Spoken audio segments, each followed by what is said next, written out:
Coucou à tous, j'espère que vous allez bien, je suis super contente de vous retrouver sur YouTube. Enfin, ça fait des mois que je ne suis pas venue ici, je suis vraiment désolée, mais à un moment donné il a fallu faire un choix, donc j'étais un peu plus présente effectivement sur Instagram ou sur le blog. D'ailleurs, si vous n'y êtes pas, vous pouvez m'y rejoindre. Mais en tout cas, me revoici, donc n'hésitez pas à vous abonner à la chaîne, à me suivre, et puis à laisser des commentaires. Aujourd'hui, je reviens avec une vidéo un peu spéciale puisque depuis quelques temps, je m'intéresse beaucoup au développement personnel. Il y a un livre où je me suis dit, voilà, ça y est, c'est bon, il faut changer certaines choses. Ce livre-là, c'est Ta deuxième vie commence quand tu t'aperçois que tu n'en as qu'une. Donc vous le connaissez peut-être puisque c'est un best-seller, en fait, c'est le livre qui a été écrit par Raphaël Giordano, j'espère que je n'écorche pas son nom, et en fait, il vous fait réfléchir à plein de choses. Et aujourd'hui, avec cette vidéo, j'ai envie de vous donner 5 conseils pour être heureux et pour avoir du bonheur dans sa vie. 5 conseils, c'est parti. Le premier conseil, il est tout bête, mais je suis sûre qu'il y en a plein qui ne l'appliquent pas, c'est de sourire. En fait, sourire, ça change complètement votre vision des choses et la vision que les autres ont de vous. Et il est recommandé de sourire au moins 10 fois par jour, et je suis sûre que voilà, vous êtes beaucoup qui ne le font pas, ou en tout cas dans votre entourage, ce n'est pas réalisé. Et moi j'essaie d'appliquer ça avec mes collègues. En fait, je leur parle de plein de choses, de plein de bêtises, parce que je suis une grande bavarde au bureau.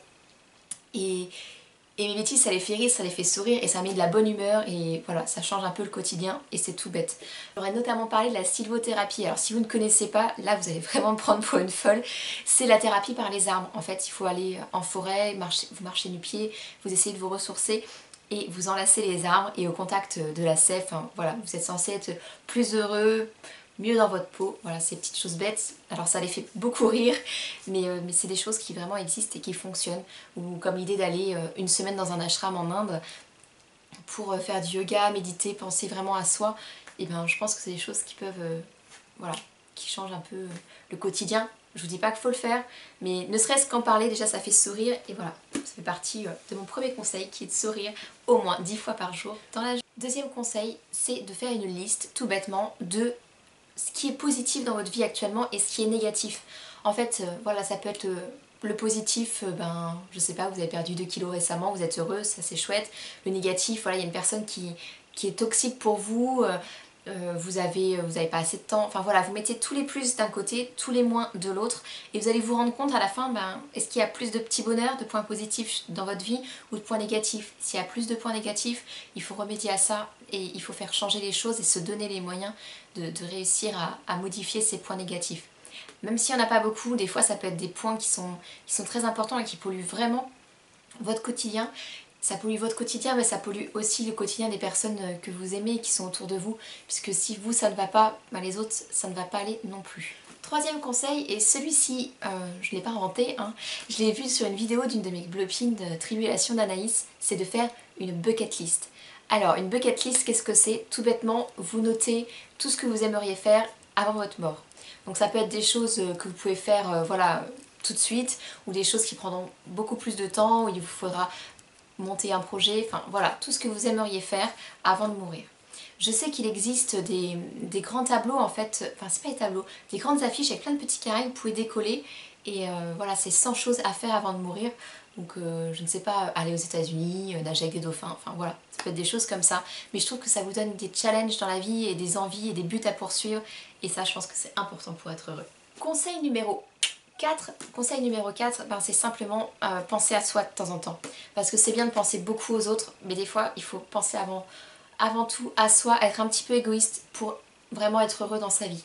Alors je sais qu'il y a des personnes, notamment des amis proches, quand elles vont voir ça, elles vont se dire Delphine, t'es marrante, tu nous conseilles de penser à nous alors que toi tu penses tout le temps aux autres avant de penser à toi. Oui, c'est vrai, mais c'est pas forcément évident de changer tout du jour au lendemain, mais je pense qu'il faut s'accorder des petits moments à soi, même si c'est des petites choses toutes bêtes, toutes simples, c'est hyper important pour être épanoui dans la vie. Un exemple tout bête, en Normandie il fait un temps pourri depuis 2 semaines. Voilà, déjà le mot pourri c'est quelque chose de négatif, j'aurais pas dû dire ça.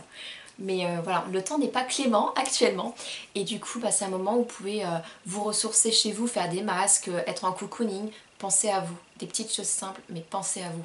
C'est vachement important. Et le 5e conseil, c'est pareil, il est tout bête, mais c'est être bien entouré. En fait, avoir les gens que vous aimez autour de vous, les amis, votre conjoint, vos enfants, vos animaux, enfin voilà. Je sais que pour moi, mon bonheur c'est d'être avec mon brin et mon petit chien, enfin voilà, moi j'appelle ça ma petite famille, ça peut paraître bête, mais c'est ça mon bonheur. C'est ne pas être pollué par des gens qui n'en valent pas la peine et... Voilà, enfin, des fois il faut faire du tri, mais ça peut être du tri virtuel, vous voyez, du tri sur vos réseaux, du tri autour de vous, dans votre famille, enfin c'est pas parce que c'est la famille qu'il faut garder tout le monde autour de soi, voilà, c'est être bien entouré pour pouvoir évoluer dans quelque chose de positif, et ça c'est très important, je pense.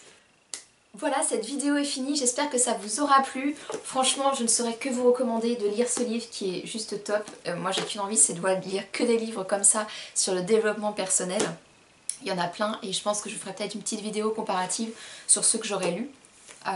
J'espère que ça vous aura plu, que c'est un peu différent, mais j'aimerais bien m'orienter sur des vidéos qui changent, faire plus du lifestyle que de faire que de la beauté, parce que la beauté sur YouTube, voilà, c'est saturé, même si je garderai quand même un peu ça. N'hésitez pas à me donner votre avis, à laisser un petit commentaire, et d'ici là je vous fais plein de bisous et on se retrouve très vite. À bientôt.